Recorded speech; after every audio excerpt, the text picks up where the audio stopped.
Čo je to? Ticho!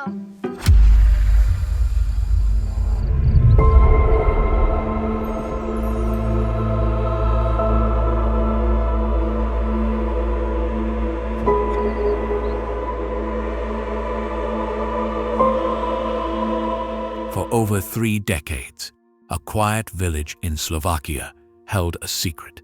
Whispers of something divine. Stories of children who claimed they saw a beautiful lady on a mountain. Messages that called for simplicity, freedom, and a deeper love for Christ. Many believed, others doubted. But now, the Vatican has made it official. On July 9, 2025, the Catholic Church approved public devotion to what may be one of the most important Marian apparitions of our time. This is the story of Our Lady of Litmanová. What happened on that mountain? What did Mary say? And why is the Church making this announcement now? Tucked away in the Carpathian Mountains of Slovakia lies a small village called Litmanová. Surrounded by forests and hills, it looks like the kind of place where time moves slowly. Just outside the village stands Mount Zvir, a wooded hill with a simple wooden cabin near the top. For generations, it was a quiet place. But in 1990, that all changed. On August 5th, 2 young girls, Ivka Korkakova and Katka Seselkova, were praying inside the cabin when something extraordinary happened. They said a beautiful woman appeared to them in light. She wore a long veil and radiated peace. She said her name was the Immaculate Purity. They had no idea this moment would change their lives and their village forever. Ivka and Katka were just 11 and 12 years old. They weren't known for visions or anything special. They were ordinary schoolgirls in a quiet town. But after that first encounter, the woman kept returning. The girls would climb the hill every Sunday, especially during prayer. And again, they said Mary came to them. Sometimes she spoke, sometimes she was silent, but always her presence filled them with peace. The villagers began to notice. Crowds grew, and soon people were traveling from other towns, even from Poland and Ukraine, to witness what was happening. The girls never asked for money. They didn't become celebrities. Their lives remained simple. And even after the apparitions ended in 1995, the memory of what happened never faded. So what did the Virgin Mary say? Her words were gentle but powerful. Unlike other apparitions that warned of war or suffering, this one focused on the heart. One of her most repeated messages was, "Let Jesus set you free, and do not allow your enemy to limit your freedom, for which Jesus shed so much blood. A soul that is free is the soul of a child." She called the faithful to return to silence, to simplicity, and to childlike trust in God. On August 7th, 1994, she said, "I love you just as you are. I love you. I want you to be happy, but this world will never make you happy." And perhaps the most striking message: begin to live simply, to think simply, and to act simply. Seek out silence so that the Spirit of Christ may be born anew within you. These were not grand prophecies. They were calls to change how we live and how we love. But not all the messages were easy to understand. As word of the apparitions spread, curiosity turned into pilgrimage. People came from villages, cities, and eventually other countries. They climbed Mount Zvir with hopes of peace, healing, and divine connection. Some brought rosaries, others brought heavy hearts. Many left transformed. The Church, as always, remained cautious. Over the years, countless alleged apparitions have appeared around the world, some genuine, others misleading. So when 2 young girls claimed they were speaking with a Mother of God, the local diocese took notice. They began observing, collecting testimonies, and documenting everything. The messages were handwritten, Witnesses were interviewed. Priests quietly visited the site. And above all, they looked for what the church always looks for: spiritual fruit. Were people changing for the better? Were they returning to the sacraments? Was this experience bringing people closer to Christ? Over time, the answer became clearer. The apparitions may have ended in 1995, but the flow of pilgrims never stopped. Confessions continued. Conversions multiplied. People kept climbing that mountain not for spectacle, but for silence and prayer. Still, for decades, the church made no official statement. The process was slow. But everything changed in 2024, when the Vatican introduced new rules on how it handles alleged supernatural phenomena. In May 2024, the Vatican published new norms for evaluating supernatural claims. These guidelines were meant to bring clarity and speed to a process that had often taken decades. Rather than immediately trying to prove whether a vision was supernatural, the new rules focused on something more pastoral. Was the devotion safe? Was it bearing good fruit? These new rules created several categories of recognition. One of the most important was the nihil obstat, a Latin phrase meaning nothing stands in the way. If a devotion was not harmful, and if it brought spiritual benefits to the faithful, then the Vatican could officially permit public worship, even without confirming the event as miraculous. This change opened the door for places like Litmanová, which had quietly inspired devotion for years, but had never received formal recognition. The local bishop, Archbishop Janos Joseph Maxim, saw this as a moment of grace. In early 2025, he sent letters to the Vatican. He described the countless heartfelt confessions at Mount Zvir, the unshakable flow of pilgrims, and the genuine conversions that had happened there even decades after the apparitions had ended. He asked the Dicastery for the Doctrine of the Faith to review the site and consider its value for the Church. And on July 9, 2025, the Vatican responded. In a letter signed by Cardinal Victor Manuel Fernandez, the prefect of the Dicastery for the Doctrine of the Faith, the Vatican officially granted a nihil obstat for public devotion to Our Lady of Litmanová. This meant that Catholics could freely venerate Mary under this title.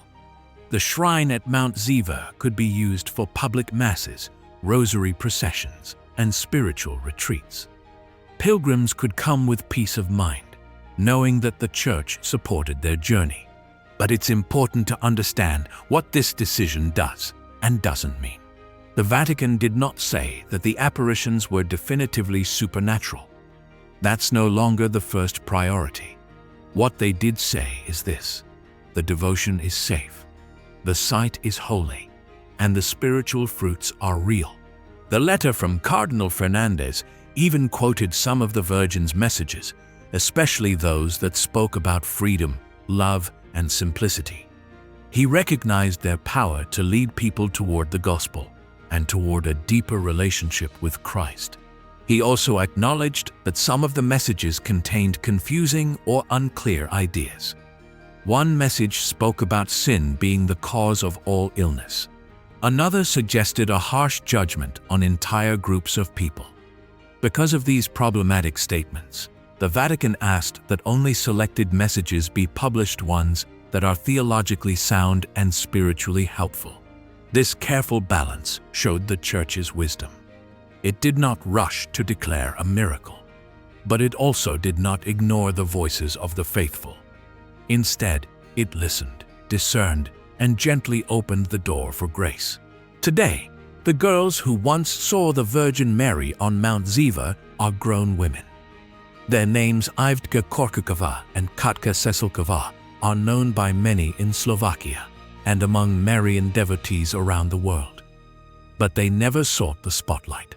After the apparitions ended in 1995, they returned to their quiet lives. Ivdka, the more vocal of the two, occasionally spoke about her experiences in interviews and retreats.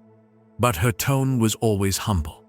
She often said that what happened on that mountain wasn't about her. It was about God's love and Mary's desire to lead us back to Him. Both girls have lived simple lives, rooted in faith. And perhaps that's one of the most powerful signs of authenticity. There was never a media circus, no fame seeking, no controversy. Just two young girls who received something beautiful and then quietly stepped aside. One detail that makes the Litmanová apparitions unique is how Mary identified herself. She didn't use traditional titles like Our Lady of Lourdes or Queen of Heaven. Instead, she called herself the Immaculate Purity. It's a name that might sound poetic at first, but when you stop to reflect, it says something deep. Mary didn't just say she was pure, she said she was immaculate purity itself. Not just an example, but a mirror of what God wants us to become.